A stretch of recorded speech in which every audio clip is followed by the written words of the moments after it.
السلام علیکم، good morning students, کیسے ہیں آپ سب؟ امید ہے آپ سب خیریت سے ہوں گے۔ آج ہم آپ کی 10ویں جماعت کا اردو کا سبق امید کی خوشی پڑھیں گے۔ اس کے مصنف ہیں سر سید احمد خان۔ سب سے پہلے ہم پڑھیں گے سر سید احمد خان کے بارے میں۔ ولادت کہتے ہیں پیدائش کو، یعنی پیدا ہونا۔ پیدا ہوئے ہیں سر سید احمد خان 1817 میں اور ان کی وفات ہوئی 1898 میں۔ وفات یعنی مرنے کو کہتے ہیں یا فوت ہونے کو۔ سر سید احمد خان دہلی میں پیدا ہوئے۔ والد کا نام سید محمد متقی تھا۔ آپ نے ابتدائی تعلیم مکتب میں حاصل کی، پھر قرآن مجید، حدیث پاک اور فقہ کی تعلیم 18 سال کی عمر میں مکمل کر لی۔ اس کے بعد منصفی کا امتحان پاس کر کے بحیثیت منصف مقرر ہو گئے اور ترقی کرتے کرتے جج کے عہدے پر پہنچ گئے۔ آپ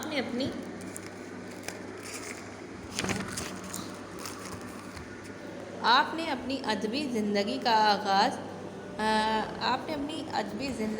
آغاز اپنے اخبار سید الاخبار سے کیا۔ مسلمانوں کے اخلاق کی اصلاح کی ایک رسالہ تہذیب الاخلاق نکالا۔ نیز مسلمانوں کی تعلیم کے لیے علی گڑھ میں ایک اسکول قائم کیا جو ترقی پا کر ایک عظیم الشان یونیورسٹی بن گیا۔ سر سید ایک بلند پایہ نثر نگار، اخبار نویس اور عالم تھے۔ آخری مغل بادشاہ بہادر شاہ ظفر نے آپ کو جواد الدولہ اور عارف جنگ کے خطاب دیے۔ انگریز حکومت نے آپ کو سر کا خطاب دیا۔ آپ نے بہت سی کتابیں لکھی جن کا نام آثار الزنادید، خطبات احمدیہ، اسباب بغاوت ہند اور تاریخ سرکشی بجنور بہت ہی مشہور ہیں۔ یہ سر سید احمد خان تھے اس کے امید کی خوشی کے مصنف ہیں۔ سر سید احمد خان 19ویں صدی کے ایک عظیم مسلح قوم تھے۔ سر سید احمد خان نے اردو زبان کو اس قابل بنایا کہ اس کے اندر ہر قسم کے مطلب بیان کرنے کے قابل ہو سکے۔ انہوں نے زبان کو سادگی عطا کی، اس لیے کہ ان کی تحریروں میں سادگی، سلاست اور روانی کی مقصدیت پائی جاتی ہے۔ اس کے بعد ہم آ جاتے ہیں امید کی خوشی پر، جو انہوں نے سر سید احمد خان کی جو تصنیف ہے اس کو پڑھتے ہیں۔ اے آسمانوں کی روشنی اور اے نا امیدوں کی تسلی، امید تیرے ہی شاداب اور سبز باغ سے ہر ایک محبت کا پھل ملتا ہے۔ تیرے ہی پاس ہر درد کی دوا ہے، تجھی سے ہر ایک رنج میں آسودگی ہے۔ عقل کے درمیان جنگلوں میں بھٹکتے بھٹکتے تھکا ہوا مسافر تیرے ہی گھنے باغ کے سرسبز درختوں کے سائے کو ڈھونڈتا ہے۔ وہاں کی ٹھنڈی ہوا، خوشلحان جانوروں کی راگ، بہتی نہروں کی لہریں اس کے دل کو راحت دیتی ہیں، اس کے مرے ہوئے خیالات کو پھر زندہ کرتی ہیں۔ تمام فکریں دل سے دور ہوتی ہیں اور دور دراز زمانے کی خیالی خوشیاں سب موجود ہوتی ہیں۔ اس مضمون سر سید احمد خان اپنے مضمون امید کی خوشی میں امید کو مخاطب کر کے کہتے ہیں کہ تیری وجہ سے ہر ایک محبت کا پھل ملتا ہے، تو ہی ہر درد کی دوا ہے۔ مزید لکھتے ہیں کہ ایک مصیبت زدہ دیکھ نادان بے بس بچے گہوارے میں سوتا ہے، اس کی مصیبت زدہ ماں اپنے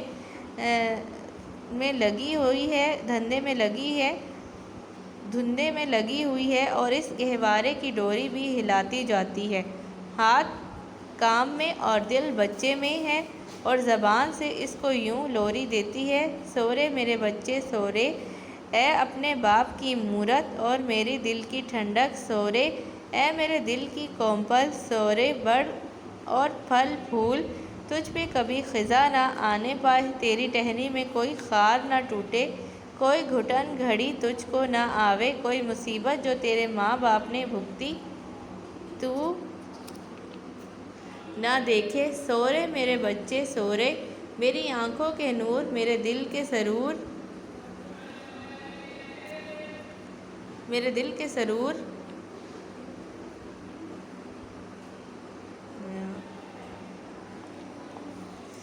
میرے دل کے سرور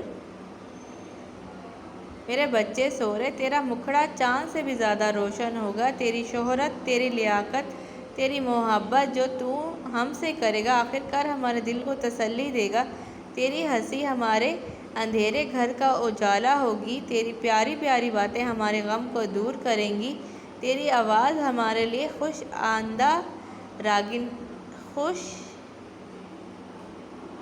آئندہ راگنیاں ہوگی۔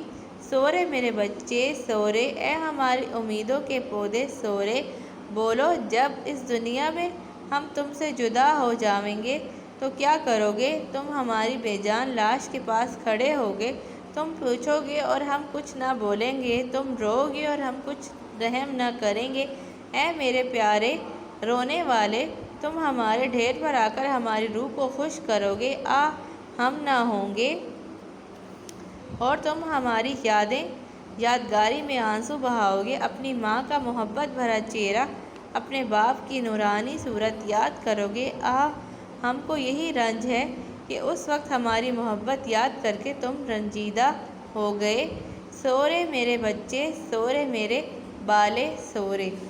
اس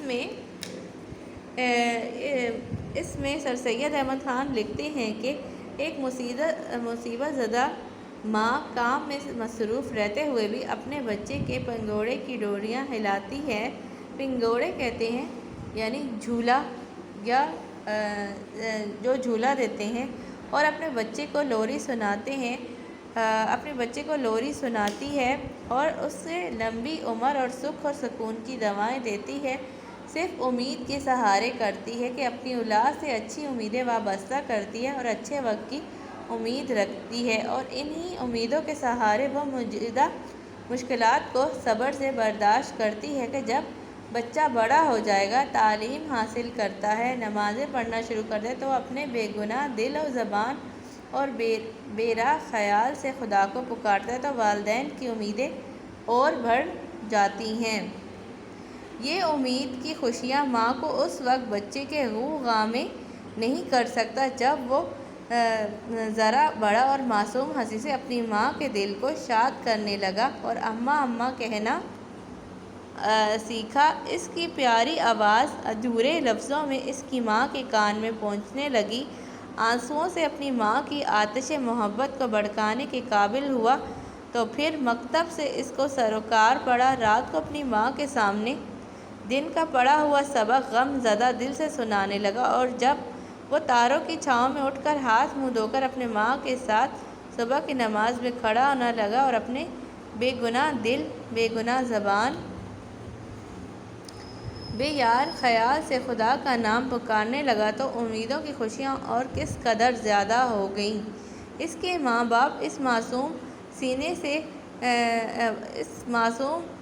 سینے سے سچی ہمدردی دیکھ کر کتنے خوش ہوتے ہیں۔ ہماری امید تو ہی ہے جو مہد سے لحد تک ہمارے ساتھ رہتی ہے، دیکھ وہ بے گناہ قیدی اندھیرے کنویں میں 7 تہ خانوں میں بند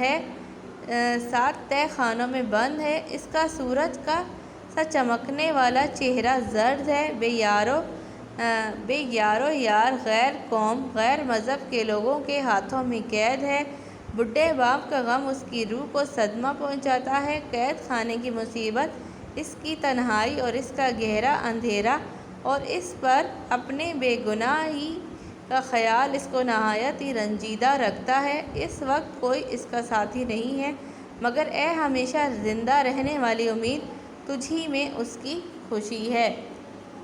اس میں سر سید احمد خان اس میں یہ بیان کر رہے ہیں کہ اس مضمون میں یہ بیان کر کے حضرت یوسف علیہ السلام کی مثال دیتے ہیں کہ جب انہیں ان کے بھائیوں نے ایک کنویں میں ڈال دیا اس وقت ان کی کیا حالت ہوگی، مگر ایک امید ہی تھی، پھر انہیں مصر کے بازار میں بیچا گیا، وہ بے یار و مددگار تھے، ایک غیر ملک میں اجنبی قوم کے لوگوں کے درمیان قید تھے، انہیں اپنے بوڑھے ماں باپ کا غم بھی تھا، پھر بھی وہ قید خانے میں بے گناہ اور تنہا قید و بند کی اذیتیں برداشت کی، صرف اور صرف امید اور اچھے گمان کے سہارے۔ یہی امید ہے اور اسی سے ہمیں یہی سبق ملتا ہے کہ یہی امید ہے جو ہمیں دنیا کو رواں دواں رکھتی ہے اور ہمیں زندگی گزارنے یہی امید ہے جس کی امید پر ہم سب کچھ سہ جاتے ہیں اور اسی امید پر ہم زندگی گزارتے ہیں۔ جیسا کہ آپ نے سنا ہوگا کہ ایک کہاوت بھی ہے یا ایک سب کہتے ہیں کہ جیسے کہ امید پر دنیا قائم ہے، تو ہماری ساری امیدیں ہیں جس کی وجہ سے ہماری زندگی چل رہی ہے۔ یہ آپ کا دوسرا سبق تھا سر سید احمد خان کی تصنیف امید کی خوشی۔ یہ آپ سب نے اچھی طرح سے پڑھنا ہے اور سمجھنا ہے۔ ٹھیک ہے، ٹیک کیئر اینڈ اللہ حافظ۔